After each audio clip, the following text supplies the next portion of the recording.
Meu amado irmão, minha amada irmã, a graça e a paz do nosso Senhor Jesus. Que Deus abençoe muito a vida de cada um de vocês. Chegamos a este culto da noite, onde somos convidados pelo Espírito Santo de Deus, junto dele, a celebrarmos, a louvarmos o nome do nosso Deus, a Ele que é exaltado, digno de honra e de glória.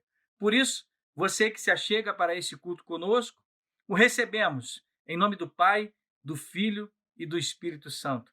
Esta igreja, que é a agência do Reino de Deus, a Igreja Presbiteriana do Jardim Guanabara, ela existe para servir, para amar o próximo, mas principalmente para glorificar o nome do Senhor. E para isso, para a abertura deste culto, eu quero lhe convidar a abrir a sua Bíblia no Salmo de número 24. Eu vou ler na Nova Almeida Atualizada, Salmo de número 24, diz assim a palavra do Senhor. Ao Senhor pertence a terra e a sua plenitude, o mundo e os que nele habitam. Porque ele fundou-a sobre os mares e sobre as correntes a estabeleceu. Quem subirá ao monte do Senhor? Quem há de permanecer no seu santo lugar? O que é limpo de mãos e puro de coração, o que não entrega a sua alma à falsidade, nem faz juramentos com a intenção de enganar. Este receberá do Senhor a bênção e a justiça do Deus da sua salvação.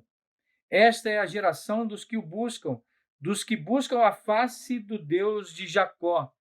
Levantem as suas cabeças, ó portas, levantem-se, ó portais eternos, para que entre o Rei da Glória. Quem é o Rei da Glória? O Senhor forte e poderoso, o Senhor poderoso nas batalhas. Levantem-se as suas cabeças, ó portas, levantem-se, ó portais eternos, para que entre o Rei da Glória. Quem é esse Rei da Glória? O Senhor dos Exércitos, ele é o Rei da Glória. É esse Deus bendito e maravilhoso que eu e você, meu amado irmão e minha amada irmã, somos convidados a adorar nesta noite. Você que nos visita também é convidado a celebrar o Rei da Glória. E esse Rei da Glória, como neste Salmo de Davi acabamos de ver, é o Deus que na sua plenitude e tudo aquilo que ele governa, todo domínio está sobre suas mãos. A terra, os mares e os seres humanos. E conduzindo assim toda a criação, esse Deus, ele governa também principalmente aqueles que estão debaixo da sua aliança. E é por isso que o salmista vai fazer as perguntas ali de quem será o abençoado, de quem estará na presença de Deus. Aquele que se apresenta com coração puro, mãos limpas. E é isso que eu e você precisamos. E só podemos estar com o coração limpo, com as mãos prontas para levantadas, exaltar o nome do Senhor, debaixo da aliança de Jesus Cristo, nosso Senhor. E assim o salmista vai terminar justamente dizendo, a exemplo do que Davi fazia ao se aproximar de Jerusalém, quando chegava com a arca e havia um cântico de responso, onde quando paravam diante dos portais de Jerusalém, aqueles homens cantavam e os outros respondiam, né? Levantai, ó porta, as suas cabeças. Quem? Porque se aproxima o Rei da Glória. E aí respondiam para que pudesse haver a entrada. Quem é o Rei da Glória? E hoje, eu e você somos convidados a entrar na presença do Senhor, rumando também para os portais eternos dessa salvação em Cristo Jesus, na eternidade. E a presença que agora, antes era a arca, que aponta para Jesus Cristo, a presença é Emanuel, Jesus Cristo, o Deus conosco. E ele é o Rei da Glória. E através dele podemos entrar no Santo dos Santos para adorar e bendizer o nome do Senhor. Por isso, vamos orar agora, consagrando este culto diante do Senhor, tudo que faremos para a honra e glória dele, os cânticos, as orações, os dízimos, as ofertas, é tudo para o Rei da Glória, Jesus Cristo, o nosso Senhor. E que a sua palavra fale conosco também nesta noite. Vamos orar? Bendito Deus, nós te amamos. Estamos felizes na tua presença. Na tua presença, a abundância de alegria. E tu és o Rei bendito, o Rei da glória. O Deus de toda a criação. O Deus que veio até nós para formar uma aliança conosco. Uma aliança que não poderíamos cumprir, mas no sangue de Cristo. No sangue de Cristo Jesus fomos abençoados.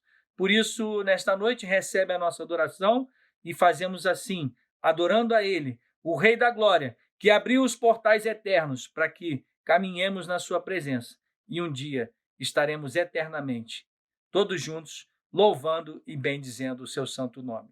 Oramos assim, no nome dele que vive e reina, o nosso Senhor Jesus. Amém. Celebremos, adoremos o Deus de toda a criação.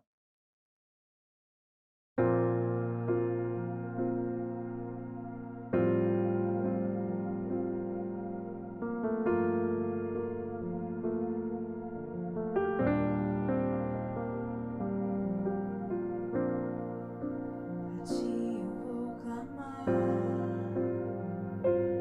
pois tudo vem de ti e tudo está em ti. Por ti vou caminhar, tu és a direção, o sol a brilhar. Tudo pode passar, teu amor jamais me deixará. Sempre há de existir novo amanhã preparado para mim.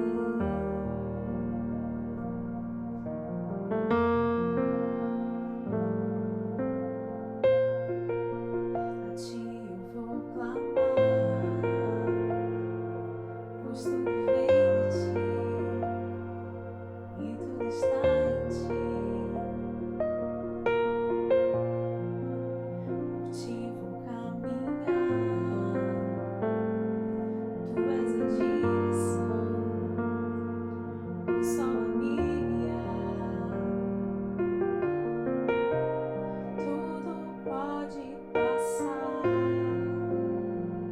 teu amor jamais me deixará. Sempre há de existir novo amanhã preparado para mim. Preparado para mim.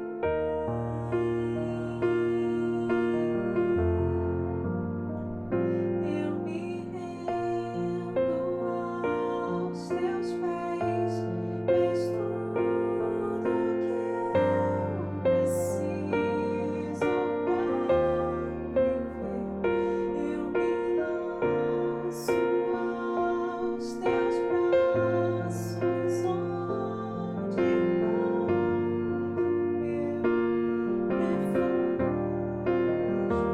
refúgio, Jesus.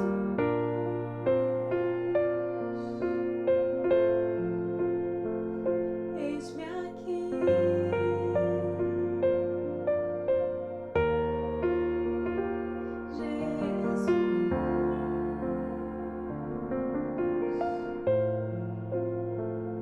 Eis-me aqui.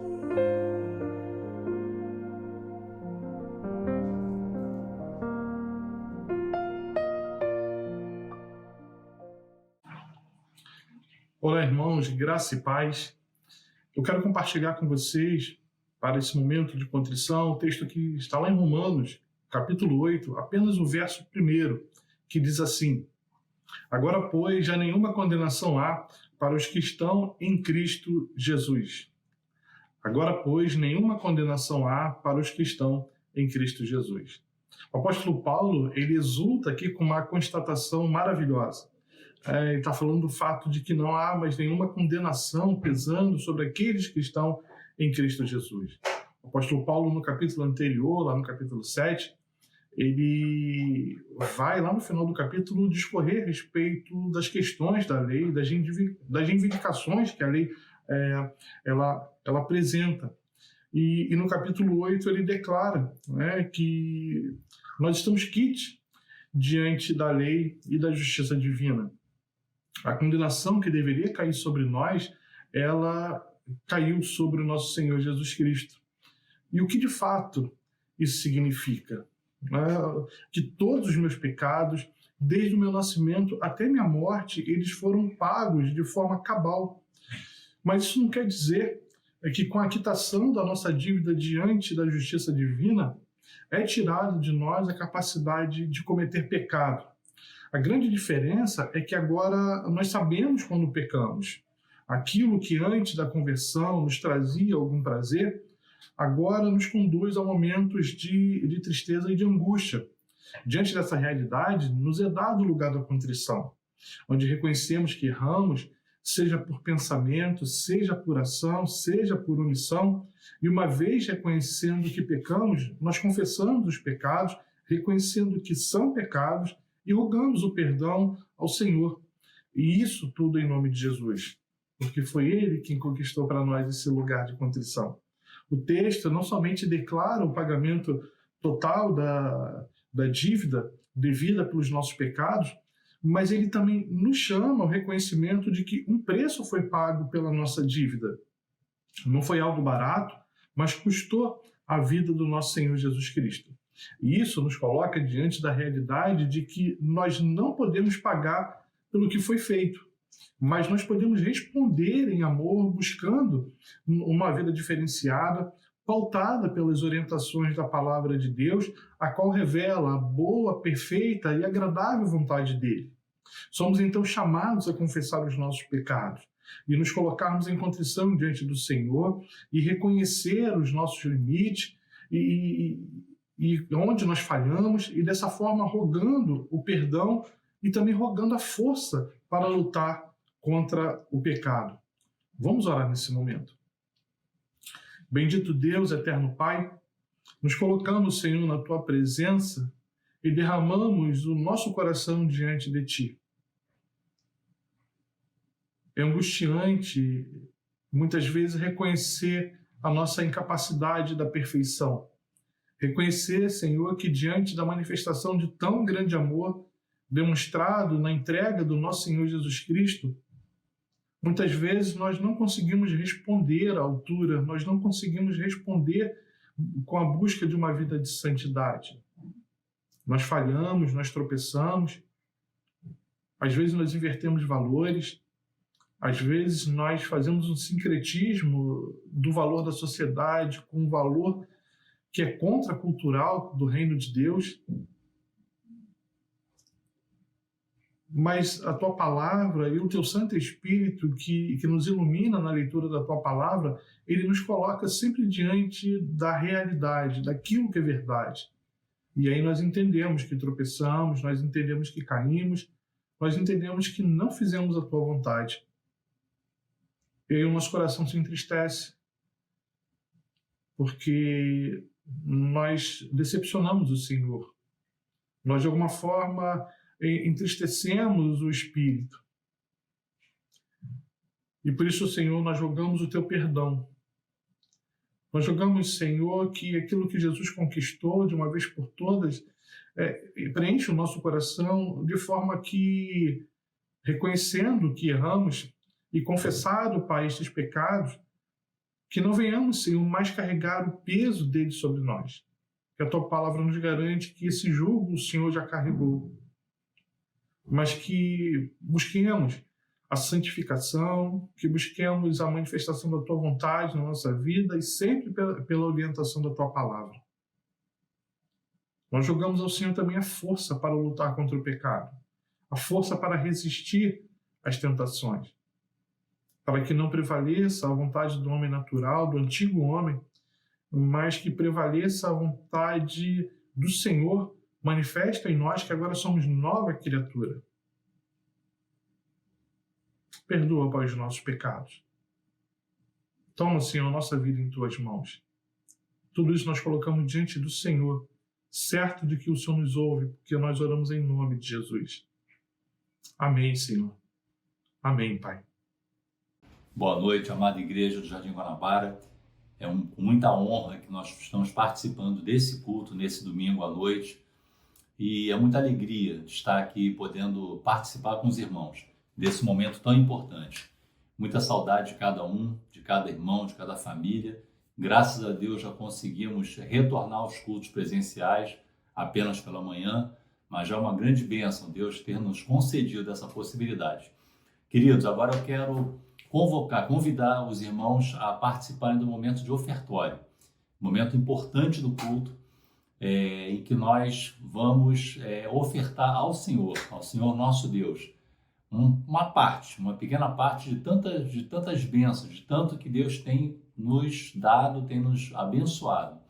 Então eu quero ler com os irmãos uma passagem que está em 1 Timóteo, para conduzir esse momento. Está em 1 Timóteo, no capítulo 6, nos versículos de 17 a 19. Então, 1 Timóteo, capítulo 6, versículos 17 a 19. Acompanhe comigo a leitura. Exorta aos ricos do presente século que não sejam orgulhosos, nem depositem a sua esperança na instabilidade da riqueza, mas em Deus, que tudo nos proporciona ricamente para nosso aprazimento. Que pratiquem o bem, sejam ricos de boas obras, generosos em dar e prontos a repartir. Que acumulem para si mesmos tesouros, sólido fundamento para o futuro, a fim de se apoderarem da verdadeira vida. Queridos, nessa passagem, Paulo coloca para Timóteo uma orientação acerca da verdadeira riqueza. Nós vivemos um tempo em que a teologia da prosperidade, tenta colocar em nossas mentes que o importante é ter e não ser, que nós devemos buscar a Deus para que Ele possa nos abençoar com coisas materiais. Então, infelizmente, muitas pessoas buscam a Deus, buscam as bênçãos de Deus e não aquele que dá as bênçãos, não o próprio Deus, na sua maravilhosa graça, que nos dá uma coisa que é muito mais importante, que é a vida eterna, a salvação em Cristo Jesus. Então, queridos, vamos seguir essa orientação que Paulo nos traz, que nós sejamos ricos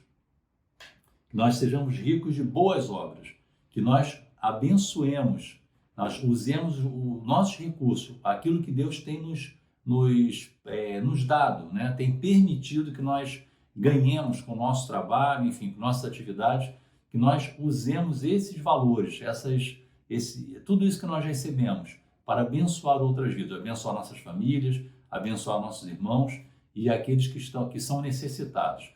Então, deve estar aparecendo aí para você os dados bancários da igreja. Os irmãos têm contribuído, têm se mantido fiéis nesses tempos em que nós não temos tido ofertório presencial na igreja, mesmo nos cultos, de volta aos cultos presenciais, nós não temos tido esse momento por conta de evitar qualquer tipo de contágio. Então, que os irmãos continuem depositando, transferindo, mas que principalmente, queridos, que nós coloquemos em primeiro lugar o nosso coração, a nossa mente, a nossa vida nas mãos de Deus. E a questão material é uma consequência. Nós somos apenas mordomos, somos administradores daquilo que Deus nos dá. Não viemos com nada e não voltaremos, não levaremos nada dessa vida, nada material. Então, que nós saibamos administrar da forma correta, busquemos sempre ao Senhor para que Ele nos oriente em como usar nossos recursos. E façamos aqui como Paulo nos orienta, que nós acumulemos para nós tesouros no céu, onde a traça, onde o ladrão não rouba, a traça não destrói, onde a ferrugem não estraga esses bens, porque o mais importante que os bens materiais são os bens espirituais. Que nós busquemos ao nosso Deus, que busquemos nele as bênçãos espirituais em primeiro lugar. Eu quero orar com você agora, nesse momento de ofertório. Vamos orar. Senhor nosso Deus, nosso Pai, muito obrigado, Senhor, por essa oportunidade maravilhosa, Deus, de estarmos no Teu culto, nessa noite de domingo. Muito obrigado, Senhor, porque o Senhor tem permitido, Pai, que nós participemos desse momento de culto, mesmo não sendo presencial, mas muito obrigado, Pai, pela tecnologia que o Senhor permite que nós tenhamos, que possibilita estarmos em comunhão, apesar de estarmos longe fisicamente, mas estamos em comunhão uns com os outros, Pai. Muito obrigado, Pai, por esse momento que é dedicado ao ofertório, Senhor. A esse momento em que nós trazemos ao Senhor uma pequena parte de tanto que o Senhor tem nos dado, inclusive financeiramente, Pai. O Senhor tem nos abençoado, tem nos dado capacidade, tem nos dado saúde, Senhor, para que nós possamos ter os nossos trabalhos, tem nos dado emprego, trabalho, Pai. Muito obrigado por essa generosidade sua, Pai. Que nós possamos, Senhor, saibamos usar tudo isso para abençoar outras vidas, Pai, para abençoar a Tua igreja. Que nós continuemos trazendo nossos dízimos, nossas ofertas, de modo que na casa do tesouro, Pai, na Tua casa, nunca haja falta e que esses recursos sejam usados com sabedoria pelo conselho da Tua igreja, Pai. Abençoa a cada irmão do conselho, para que nós possamos usar os valores, Pai, para a Tua honra e Tua glória unicamente, Pai, e exclusivamente. Que vidas sejam alcançadas, Senhor, por meio desses recursos. Continua abençoando a cada membro, Pai, a cada irmão querido, cada família, para que tenham abertas portas de emprego, Pai, que tenham saúde para trabalharem e que continuem sendo fiéis, Pai, trazendo à Tua casa os dízimos e as ofertas. Muito obrigado, que nós temos abençoado outras vidas, Pai, com esses recursos. Por exemplo, com a oferta de cestas básicas, Pai, que sabemos que tantas pessoas têm passado necessidade e nós temos conseguido atingir um bom número de famílias, Pai, com essa bênção. Continua conosco, Pai, neste culto, abençoa cada irmão querido, Pai, cada irmão amado que está aqui conosco, nos assistindo esse culto, participando deste culto, Pai. Que tudo que for feito aqui, Pai, toda a palavra, tudo aquilo, todos os louvores, a pregação da palavra vá diretamente ao encontro, Pai, daquilo que precisamos, que cale profundamente nos nossos corações e nós a pratiquemos, Pai. Muito obrigado por esse momento maravilhoso, eu te agradeço por tudo e te peço em nome de Jesus. Amém, Senhor, amém. Queridos, que Deus abençoe a cada um, a cada família, na continuidade deste culto.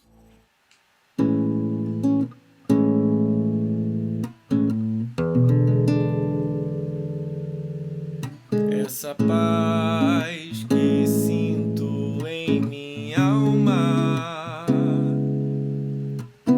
não é porque tudo me vai bem. Essa paz que sinto em minha alma é porque eu sirvo a quem me é fiel. Não olhe as circunstâncias, não, não, não. Olhe o seu amor, seu grande amor. Não me guio por vistas. Alegre vou, esse gozo que sinto em minha alma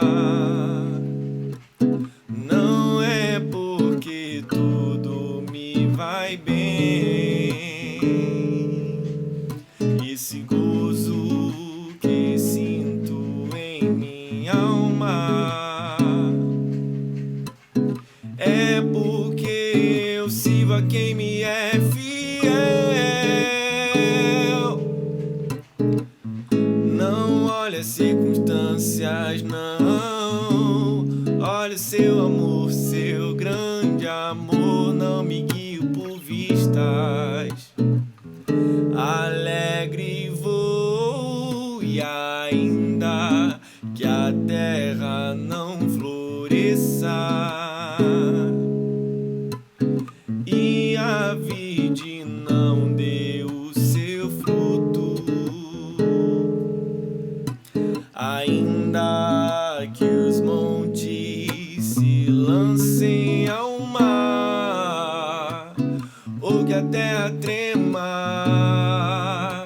eu hei de confiar. Não olhe as circunstâncias, não, não, não. Olhe o seu amor, seu grande amor. Não me guio por vistas.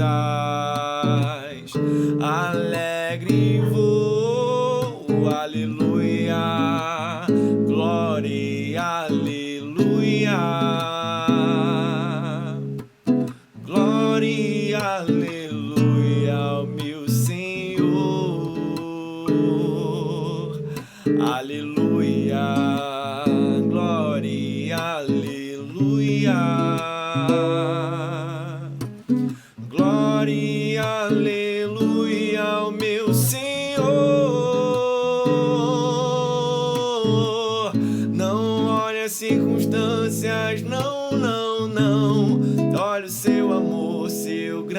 amor, não me guio por vistas, alegre vou.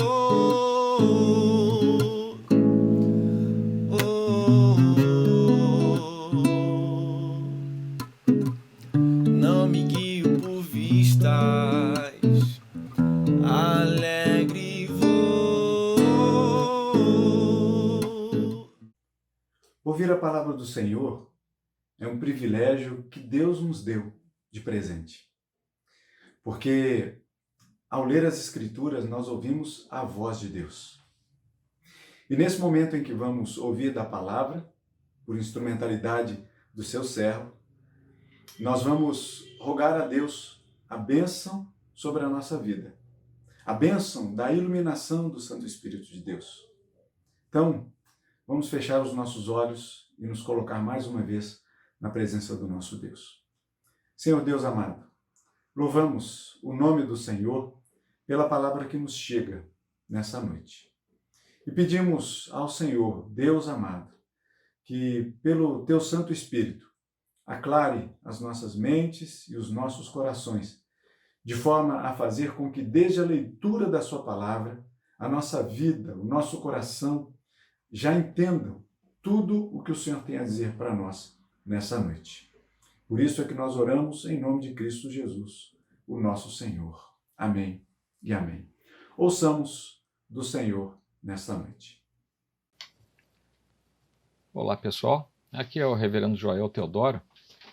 Atualmente estou na Igreja Presbiteriana do Bairro Imperial e, antes de mais nada, eu gostaria de agradecer muito pelo convite de compartilhar alguma coisa da Escritura com vocês. Como nós sabemos, estamos todos num tempo diferente, um tempo em que estamos menos festivos, menos festeiros e também um pouco mais isolados naquilo que fazemos. Por conta disso, eu estou trazendo a palavra de vocês a partir daqui mesmo, do meu escritório, e enquanto isso, a palavra de Deus não para, porque ela não tem paredes, não tem restrições, não tem cenários geográficos que a impeçam de ir e vir. E onde ela vai, ela leva a mensagem que tem que levar, que é a da salvação e das circunstâncias pelas quais Deus atrai a si o seu povo, aqueles que são eleitos para Ele. Bom, eu vou compartilhar com vocês um trecho, e é exatamente o trecho final do texto do livro de Esther. Há pouco tempo atrás, há poucos meses, pela graça do Senhor, um livro meu foi editado que fala exatamente da narrativa de Esther, e lá eu coloco o foco assim, bastante evidente na doutrina da providência, que é muito transparente no livro de Esther. Mas neste momento agora eu gostaria de simplesmente passar com você pelo final do texto. Talvez eu precise fazer algumas remissões ao início dele, mas uma coisa é certa. Se nós estamos hoje menos festivos, o fato é que o livro de Esther tem bastante festa. E essa que nós vamos ver agora, que é a última delas, é uma festa com caráter totalmente diferente. É exatamente a festa que deu origem a uma festa que não termina mais para o povo hebreu. Ali começa uma tradição, no meio de tantos banquetes, festas glamourosas, algumas delas levando meses, como nós temos descritos aqui no livro de Esther, aparece essa última festa, que é a festa que comemora a vida quando ela seria a morte dos hebreus. Então, nessa festa, começa a tradição da festa do Purim, que é uma festa que até hoje os hebreus celebram, sendo ela a lembrança da preservação da vida de Deus para o seu povo, através de atos que nós conhecemos no livro de Esther. Sem mais delongas, eu vou ler com vocês o trecho que vai do versículo 16 do capítulo 9 até o finalzinho do texto, que é 10, versículo 3. Depois nós vamos falar um pouquinho sobre esse trecho e a esperança e a oração é que o Senhor fale ao seu coração. Então diz assim: também os demais judeus que se achavam nas províncias do rei se reuniram e se dispuseram para defender a vida. E tiveram sossego dos seus inimigos e mataram a 75.000 dos que os odiavam, porém no despojo não tocaram. Sucedeu isto no dia 13 do mês de Adar, no dia 14, descansaram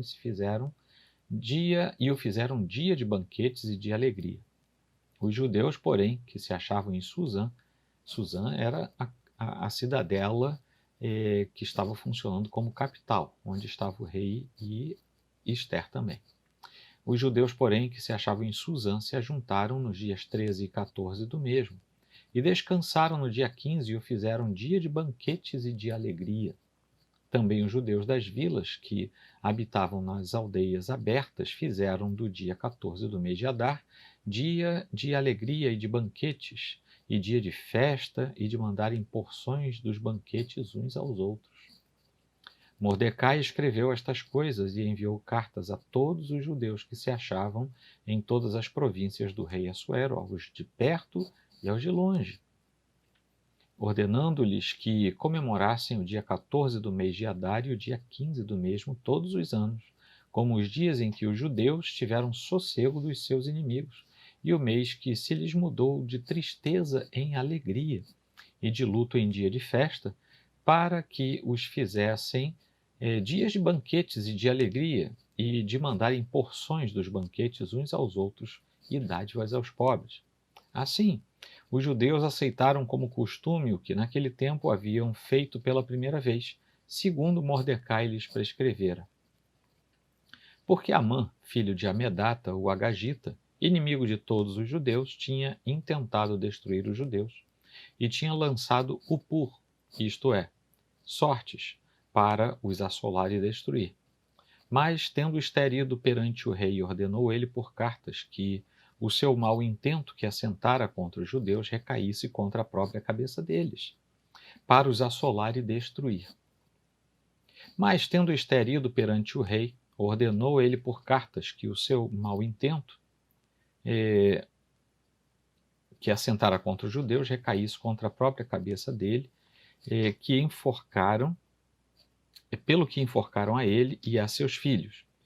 Por isso, aqueles dias chamam Purim, do nome Pur. Daí, por causa de todas as palavras daquela carta, e do que testemunharam e do que lhes havia sucedido, determinaram os judeus e tomaram sobre si, sobre a sua descendência, sobre todos os que se chegassem a eles, que não se deixaria de comemorar esses 2 dias, segundo o que se escrevera deles e segundo o seu tempo marcado todos os anos, e que estes dias seriam lembrados e comemorados geração após geração, por todas as famílias, em todas as províncias e em todas as cidades, e que estes dias de Purim jamais caducariam entre os judeus, e que a memória deles jamais se extinguiria entre os seus descendentes. Então a rainha Ester, filha de Abiail, e o judeu Mordecai escreveram com toda a autoridade, segunda vez, para confirmar a carta de Purim. Expediram cartas a todos os judeus, às 127 províncias do reino de Assuero, com palavras amigáveis e sinceras, para confirmar estes dias de Purim nos seus tempos determinados, como o judeu Mordecai e a rainha Ester lhes tinham estabelecido e como eles mesmos já o tinham estabelecido sobre si e sobre a sua descendência acerca do jejum e do seu lamento. E o mandado de Ester estabeleceu estas particularidades de Purim e se escreveu no livro.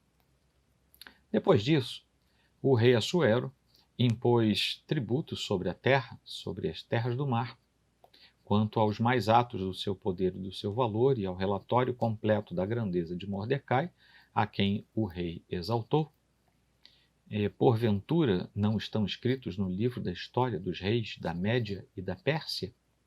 Pois o judeu Mordecai foi o segundo depois do rei Assuero, e grande para com os judeus e estimado pela multidão dos seus irmãos, tendo procurado o bem-estar do seu povo e trabalhado pela prosperidade de todo o povo da sua raça. Bom, essa é a palavra do Senhor. Que Deus nos abençoe e nos permita compreender um pouco daquilo que Ele quer para nós neste momento. É fato que esta é a última das festas narradas no livro de Ester. São 8 ao todo, se você for lá contar direitinho. E o que acontece até aqui é que havia um reino que tinha tomado conta quase que do mundo de importância daquela época. Para você que me ouve ter uma ideia, eles iam ali do meião da Europa, né, vamos dizer assim, do meião do Mediterrâneo, já chegando para o lado da Península Ibérica, até a Índia. Era um reino muito comprido, com 127 províncias, e essas províncias, algumas delas se aglomeravam e formavam satrapias. Né? Você lê lá no livro de Daniel, por exemplo, que havia sátrapas. O que eram os sátrapas? Era uma espécie de governador dessas satrapias, que eram um aglomerado de províncias. Havia muitas línguas, muitos povos, muitas etnias, todos debaixo desse governo do Império Medo-Persa, que era o império governado pelo rei Assuero, segundo a transliteração que nós temos na revista atualizada, ou Xerxes I, para ser mais exato, como transliterado em outras versões da Bíblia. Nós também vemos diferença de transliteração no nome de Mordecai. Às vezes, dependendo da tradução, da versão, aparece como Mordecai, e às vezes como Mardoqueu, mas são os mesmos personagens.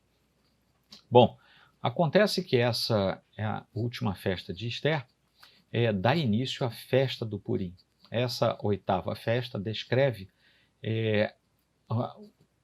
o conserto dos erros do passado que tinham acontecido, do passado também do povo de Deus, e você pode ver isso nos capítulos anteriores do livro de Ester, quando lá atrás tinha sido ordenado a Saul que exterminasse totalmente um dos povos. Um dos povos inimigos de Deus, você deve se lembrar dessa história. Samuel chega, escuta um barulho e pergunta, mas o que é isso? E Saul dá uma desculpa meio esfarrapada para dizer que tinha poupado a vida do rei, enfim, tinha preservado algumas coisas. Samuel dá conta, ele próprio dá o jeito de corrigir aquilo, mas o fato é que pelo texto de Ester nós entendemos que sobrou gente que tinha que ter morrido lá atrás por causa da conta da justiça de Deus que tinha sido determinada para ser praticada através do seu povo na figura de Saul, que era o rei de então. Bom, como ele não pratica aquilo que deveria, e naquele tempo era um pouco diferente de hoje, então sobra gente que agora, como uma espécie de levante do inimigo, pela instrumentalidade dessas pessoas, queria destruir o povo de Deus. E aqui vai uma lição para nós. Quando Deus nos manda fazer alguma coisa, nós não devemos imaginar que a nossa bondade, a nossa astúcia, a nossa inteligência, a nossa justiça, quem sabe, são melhores e maiores que as de Deus. Deus pode dar ordens que não são lá muito simpáticas, muito populares ao longo da vida, e o texto bíblico mostra isso de modo bastante preciso. Muitas das ordens que o povo de Deus recebe não são ordens muito simpáticas. No entanto, Deus sabe por que fala daquela maneira. Às vezes nós somos tomados por um senso de justiça e de, de pressuposições que parece que nós queremos julgar aquilo que Deus faz e queremos também fazer de modo diferente, como se os nossos atos fossem melhores. Isso é um engano do nosso próprio coração, que, aliás, já temos a advertência bíblica que o nosso coração é enganoso mesmo. Então, naquela ocasião lá atrás, Saul tinha prendido Agag, que era o responsável, né, por liderar um povo contra o povo de Deus, e Deus tinha então ordenado que fossem todos exterminados. Pois bem, Amã, o Agagita, ele era, de certa forma, o que tudo indica, descendente desse. Então, a lição que nós temos é a seguinte: nós não devemos nos interpor entre o plano de Deus e a sua execução, porque é possível que nós sejamos penalizados lá na frente, como o povo de Deus quase foi. O povo de Deus poderia ter sido destruído não fosse a intervenção da providência de Deus sobre aquelas vidas que representavam ali, inclusive, a sucessão possível para o nosso Salvador. É claro que Deus não permitiria que a linhagem do Salvador fosse interrompida, mas houve sofrimento, houve angústia, houve muito medo, porque tudo aquilo ali se levantou contra os filhos de Deus naquela ocasião. Para os cristãos, os eventos daquela história são os eventos de grande aprendizado para nós. Ou seja, naquele momento havia uma promessa que teria que ser cumprida. E Deus fez a sua parte, providenciando os meios para cumprir tudo isso. Ou seja, da raiz da mulher, que representa a raça humana, né? Quando a Bíblia diz assim, a raiz da mulher, está falando da raça humana, a partir de Israel e da sua descendência. Ou seja, quando a Bíblia fala a partir de Israel, está falando que é uma linhagem a partir do povo de Deus, da semente de Abraão, é que viria o Salvador para todo aquele que crê. Então, aqueles hebreus lá atrás, no tempo de Esther, estavam sendo poupados por um plano muito maior da parte de Deus, e quando eles foram poupados, e aqui é o desfecho da história, capítulo 9 e capítulo 10 de Esther, é o desfecho, é o finalzinho da história, mas quando eles são poupados, na verdade eu e você somos poupados, porque a providência de Deus instalada sobre a sobrevivência do seu povo perpetua a sua promessa e a faz cumprir em nós, que somos os descendentes espirituais de Abraão, como Paulo já fala lá na frente, para nossa alegria e para nossa conformação ao Senhor. Então, a última festa desse período de trevas e de muito susto que o povo passa na verdade, a primeira festa de grande luz e de alegria, quando existe a rememoração de um tempo de celebrações de vida e de socorro da parte de Deus. Bom, o que nós vemos depois é que Amaleque, aquele mesmo lá de trás, que Saul tinha que ter resolvido e não resolveu, Amaleque desaparece. Ninguém mais fala de Amaleque. Mas todo mundo fala de Purim, né? Nós estamos aqui hoje falando do Purim. Os hebreus todo ano se lembram da festa do Purim. Então vejam bem, aquilo que vem da parte do inimigo, aquilo que vem das trevas, desapareceu. Fica apenas como razão da reação do povo e do próprio Deus, a fim de que aqueles que são servos do Senhor pudessem vindicar o seu papel e pudessem prosseguir na jornada em direção aos planos de Deus e ao seu cumprimento. Então, a festa começa em meio a uma ameaça muito grande dos gentios, né, especialmente gentios inimigos. Vamos nos lembrar que o povo de Israel estava não necessariamente concentrado, porque nós vemos que havia hebreus em toda a extensão do reino. Então, o povo de Israel estava cercado, porque ele estava espalhado, então onde quer que ele estivesse, estava cercado por gentios, e muitos desses gentios tinham se tornado inimigos de Israel, principalmente porque Amã tinha prometido até mesmo dinheiro. Né? Quem pegasse o judeu e a sua família ia ficar com os seus bens. Mas o fato que Amã não sabia é que os hebreus tinham uma aliança, e uma aliança feita da parte de Deus e não da parte do homem. Então nós temos algumas coisas muito peculiares que eu anotei aqui para você ver. Deus age bastante pontualmente nessa história, e vejam bem, lá em Esther 3 e em Esther 8 existem pontos e contrapontos. Né? Isso é para a gente entender por que o capítulo 9 e o capítulo 10 acontecem desse jeito. Lá em Esther capítulo 3, havia cartas sendo enviadas por todo o reino, dizendo que todos os judeus, inclusive jovens, mulheres, idosos, qualquer faixa etária, qualquer condição, todos os judeus poderiam ser exterminados. Quando nós vamos para Esther capítulo 8, também é enviada uma carta na forma de decreto para todo o reino, só que essa carta dizia o seguinte, que todo judeu em qualquer lugar podia se defender de qualquer tipo de ataque, de qualquer força armada de alguma forma que viesse contra eles. Então, qualquer povo que ameaçasse os hebreus poderia ser morto por hebreus naquele período. Para quem isso foi enviado? As cartas enviadas em Esther capítulo 3 foram enviadas para todas as províncias do império, ou seja, para todo mundo que não era judeu. Já no capítulo 8, as cartas foram enviadas para todos os judeus da província inteira. Ou seja, quem recebeu as cartas foram os judeus. Então, são públicos diferentes aí. Quem é que seria morto a partir do texto da carta? Lá em Esther 3, quem seria morto seriam os judeus. Jovens, idosos, crianças, mulheres, grávidas, qualquer tipo de judeu seria morto. Ou seja, todos os judeus. E no capítulo 8, quem seria morto? Qualquer força armada, qualquer pessoa que se levantasse em qualquer lugar da província, todos os inimigos dos judeus, portanto, poderiam ser mortos naquela ocasião. Você deve estar notando que entre o capítulo 3 e o capítulo 8 existe uma inversão total de valores e de ordens provenientes do mesmo estado, que era o Império Medo-Persa, né?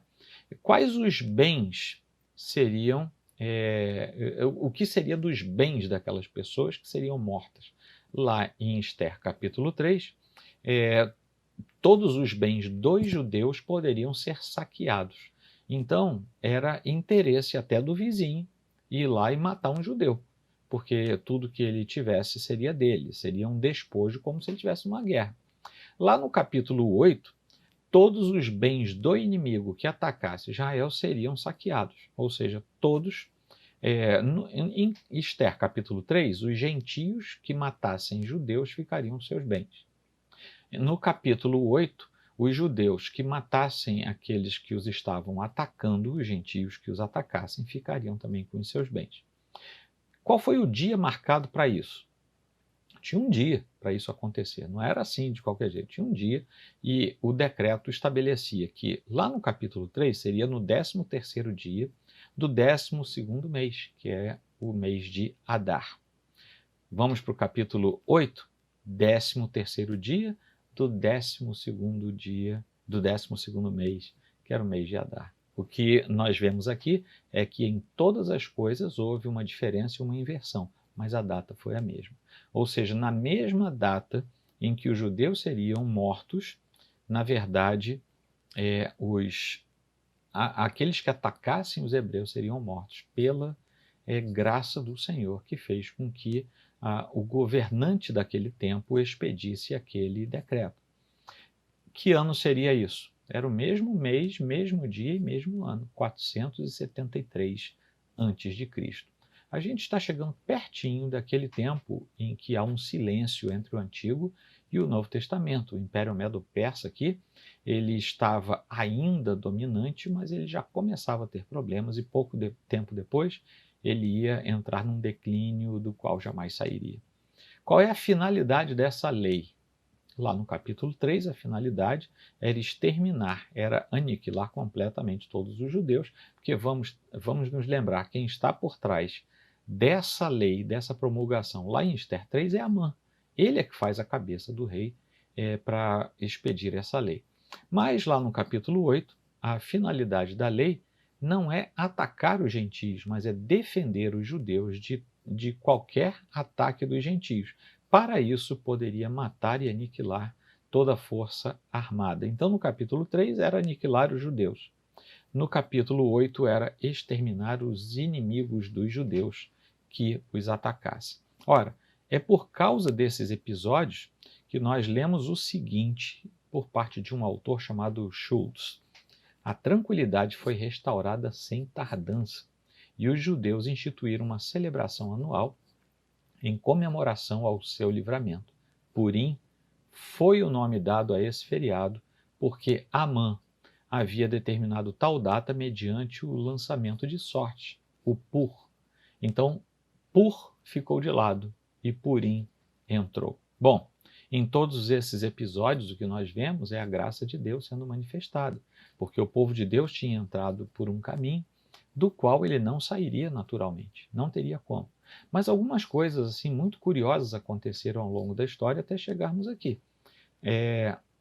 O reino que abraçou escravos fez de uma de suas escravas a sua rainha. Esther torna-se rainha sendo originalmente escrava, serva.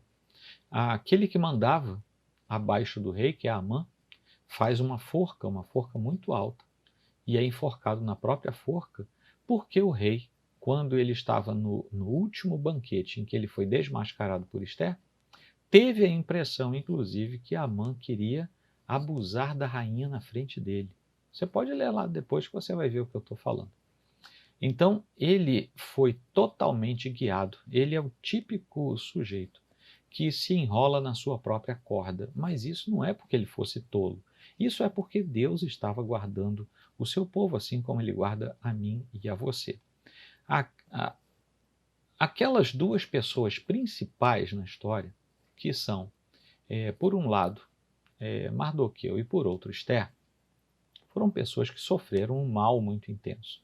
E particularmente Mardoqueu, ele sofre um mal, uma grande perseguição, mas ao final de tudo ele é exaltado. Ele é exaltado porque ele é reconhecido, ele já tinha sido previamente exaltado porque o rei, num dado episódio, se lembra que havia uns servos dele que queriam matá-lo e estavam conversando sobre qual seria a melhor maneira para matar o rei.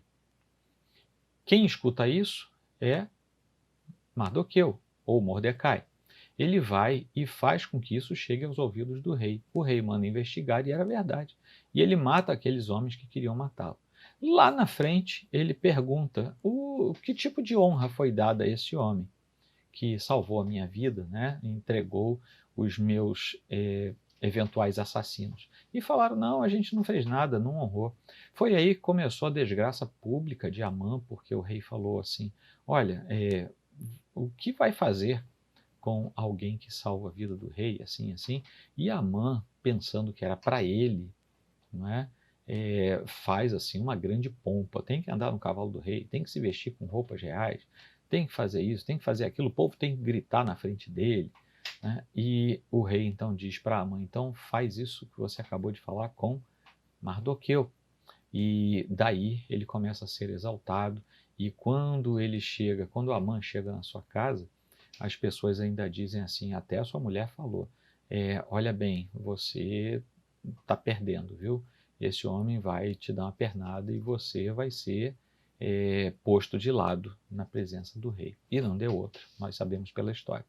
Mas Amã fez de tudo para prejudicar o povo hebreu, e inicialmente por causa, inclusive, do próprio Mardoqueu. Bom, ao final de tudo, ele é reconhecido, ele se coloca, como nós vimos ali, como segundo, né? Como nós lemos no capítulo 3, se coloca como segundo no comando do povo medo-persa, e daí para frente nós já não temos mais muito conhecimento da história desses personagens, nem de Esther, nem de Mardoqueu.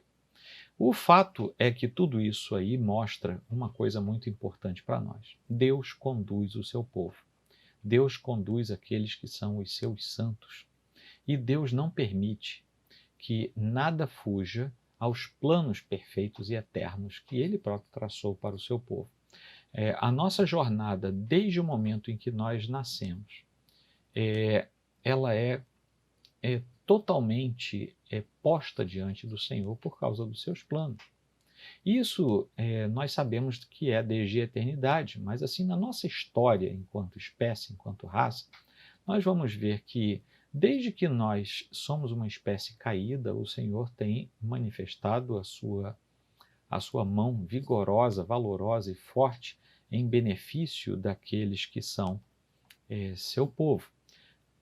Por exemplo, eu posso ler assim, agora que vocês foram libertados do pecado e se tornaram escravos de Deus, o fruto que colhem leva à santidade e o seu fim é a vida eterna. Essa é uma promessa de Deus, numa outra versão, que não é atualizada, mas que está lá em Romanos, capítulo 6, versículo 22.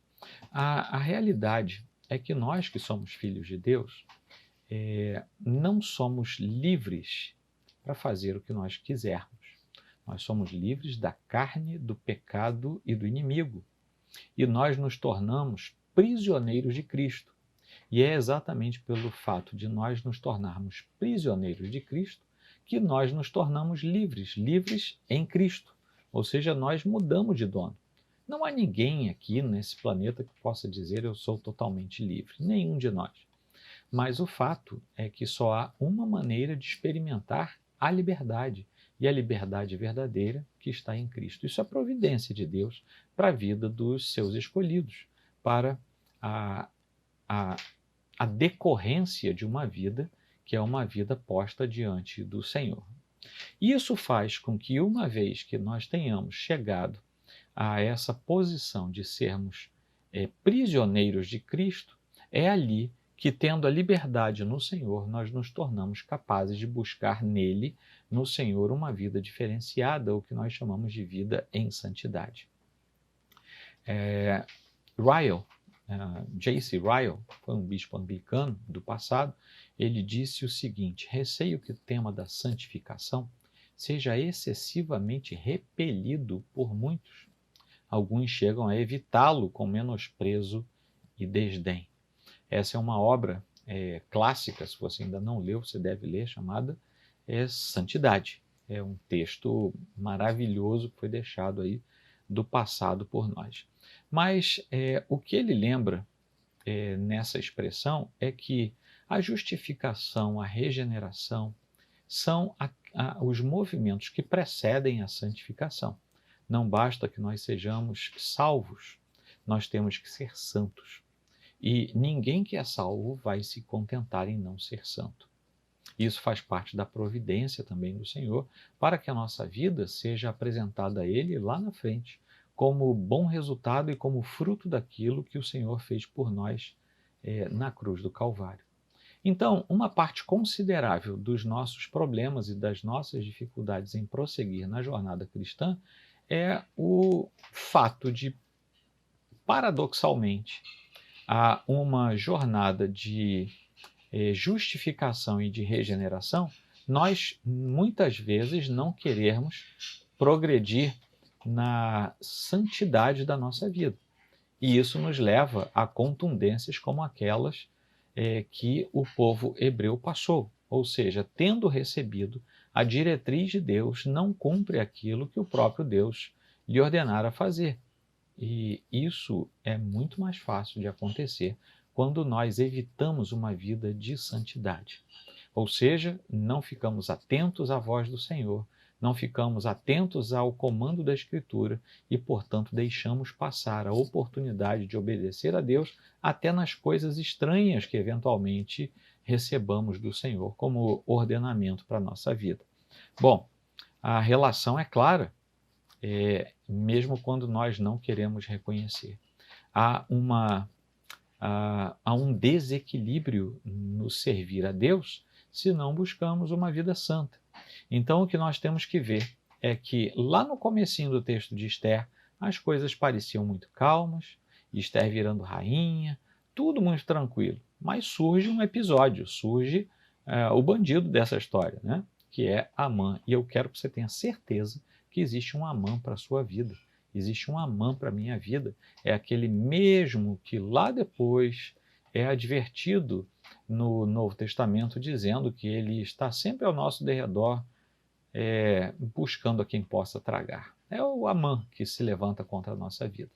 Mas também o Senhor sempre levanta os seus enviados a fim de orarem e jejuarem por nós, a fim de nos falarem a respeito das coisas sãs e boas que procedem da parte do Senhor. Nós diminuímos, o Senhor cresce. É interessante que, num dado momento, a Mardoqueu manda dizer para Esther, quando ela está numa espécie de crise, faço ou não faço, ele diz assim: você acha que você vai ser poupada só porque é rainha? Você até pode sobreviver, mas e o resto do povo? Né? Será que não foi para isso que Deus colocou você aí, para você cumprir esse papel? E aqui vem uma segunda aplicação para a nossa vida hoje. Qual é o papel da sua vida? O que é que Deus espera que você faça? Para que você existe? Para onde você está indo com a sua vida? Não é? Uma vez que você busca santidade, o que tem como desdobramento de uma vida santa? Como você tem compartilhado as alegrias do Senhor com as demais pessoas? Ou será que você não tem feito? É hora de fazer. né? É hora de você dizer, eu fui poupado, Amã foi derrotado, a festa chegou, eu tenho o que comemorar, e deixa eu contar para você o que eu tenho para comemorar. Eu era um perdido, um pobre, um pecador, eu não tinha esperança nem luz, eu vivia em trevas e hoje eu conheço o meu Senhor e Salvador e eu quero contar isso para você. Você já fez isso para alguém? Você já contou para alguém as maravilhas de você poder compartilhar que há algo novo em seu coração? Porque lá no Novo Testamento também diz que quando o Senhor entra em nós, águas vivas brotam do nosso interior. E se essa água viva está brotando, ela vai para onde? Ela tem que molhar de modo compartilhado aquelas pessoas que estão mais próximas de nós. Às vezes a gente fica pensando em pregar lá na China, em pregar na Tanzânia ou até na Europa, hoje tão secularizado. Mas às vezes é só atravessar a parede, entrar por uma porta e você tem alguém para quem pregar, não é? E às vezes a gente torna isso romanceado demais.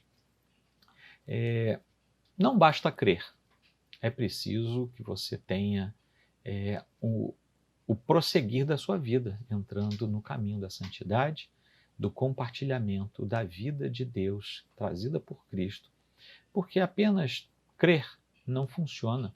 Lá em Tiago, diz assim, você crê que existe um Deus? Aí todo mundo responde, eu creio. E Tiago prossegue assim, muito bem, até mesmo os demônios creem e tremem. Isso está lá em Tiago 2,19. E isso é muito complicado, porque não basta crer. Crer por crer, tenha certeza que o inimigo crê, e crê bastante, até treme diante dele. Então, o que nós temos visto aqui no encerramento do livro de Esther, e aqui eu já vou indo para o final, é que nesse livro nós temos uma oportunidade ímpar de aprender a respeito da solução e da resolução do Senhor para a nossa vida. O que isso quer dizer? Nós vivemos no mundo caído, nós vivemos sob ataques, a sua fé está sendo atacada. Você pode não ter uma forca de 20 côvados levantada contra você, mas você tem o ataque do inimigo contra a sua vida o tempo todo. Você que é jovem, você vai para a faculdade, você vai para a academia, você vai à rua, você vai à padaria. Você que é de qualquer idade, saiba que você tem o inimigo querendo tragar a sua vida. Ele está rondando. E o que você precisa é ser justificado, regenerado e ser santo diante de Deus. Uma vez isso fazendo, cumpra o seu papel e tenha, ao final de tudo, alegria, como se você fosse um judeu no tempo do Purim, transformando a data da morte em data da vida, transformando a data em que você teria todos os seus bens espoliados pela data em que você tem a oportunidade de ter mais e mais recursos à sua disposição. Recursos materiais, não necessariamente, mas sim os recursos plenos que vêm da presença de Deus e da sua parte. Nós somos, portanto, levados a perceber que a Escritura nos endereça a isso, a uma vida de vitória, mas é uma vida de vitória santa. Shakarian disse certa vez que nós somos o povo mais feliz da terra. É uma expressão que se torna popular. E eu não vou entrar aqui nos detalhes da teologia do livro, mas eu quero dizer o seguinte, essa é uma expressão verdadeira. Passando por eventuais dramas ou não, nós somos o povo mais feliz da terra. Porque temos o Senhor, porque temos o nosso Purim. E o nosso Purim, graças a Deus, não é mais de um dia só por ano. Todo dia é o nosso Purim. Eu gostaria que você fosse alvo da graça e da misericórdia do Senhor, como os hebreus foram. E que você se recordasse sempre que você precisa de Deus, que nós não somos suficientes em nós mesmos, mas que o Senhor está de braços abertos sempre. Eu vou fazer uma breve oração com você e gostaria que você me acompanhasse nela. Senhor Deus, obrigado por esse tempo de reflexões. Reflexões sobre um capítulo final de um livro tão gostoso de ler e que nos ensina tantas coisas. Meu Deus, toma em tuas mãos a nossa vida e eleva o nosso entendimento a fim de percebermos aquilo que tu tens para nós. Quero te honrar, te bendizer e agradecer por tudo. No nome precioso de Cristo, nosso Salvador, é que eu entrego a ti as vidas daqueles que eventualmente não te conhecem ainda como Senhor e Salvador, e aqueles que já te conhecem assim, que te tenham como farol único e verdadeiro da vida e que busquem uma vida santa diante do Senhor. Assim como fizeste com aquele povo, faz conosco também. E transforma, ó Deus, a eventual dor de alguém que me ouve em alegria, a um momento de tristeza em momento de grande glória e maravilha para aquela vida. É como eu oro a Ti, no nome precioso do Salvador Jesus. Amém. Muito obrigado, que Deus abençoe você e faça você resplandecer a sua própria luz. Que Deus te abençoe. Recebei a bênção. Que o Senhor te abençoe e te guarde. Que o Senhor faça resplandecer o seu rosto sobre ti e tenha misericórdia de ti. Que o Senhor sobre ti levante o rosto e te dê a paz.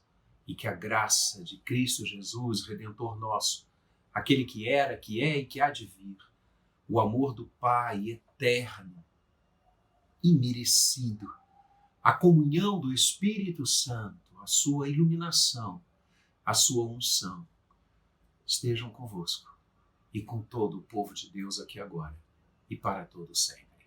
Amém. Deus abençoe você. Uma grande semana.